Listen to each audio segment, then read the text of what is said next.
Hi guys! Plantita is here! Ayan, itong video na to, ipapakita ko sa inyo ang isa sa mga paborito kong orchids dito sa bahay. Ayan siya guys, kasi naman, pag nag-fully bloom siya, ganitong itsura niya. Ayan, diba? Bongga! Tapos ganyan yung flowers niya guys. Yan, medyo heavy ang flowers niya guys pag nag-fully bloom, kasi hindi naman ito mini orchids.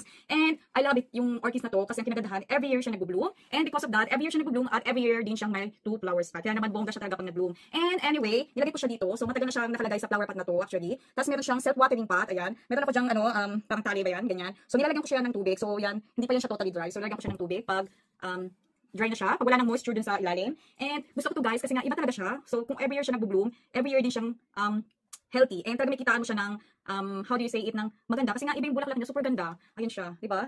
Ayan. Kailangan nyo rin pala siya guys, lagyan ng support. Kasi nga mabigat yung, ano niya, yung bloom niya. Ayan siya, nilagyan ko yan siya ng stick. Kasi meron pa akong nilagay na tali. Kasi nga, pababa siya. So ayusin ko to siya mamaya. Ayan, kasi tinan nyo naman, pababa siya. Ayan. So, ayusin ko yan siya. So, ganito yung bloom niya. Tinan nyo, di ba? Ang ganda.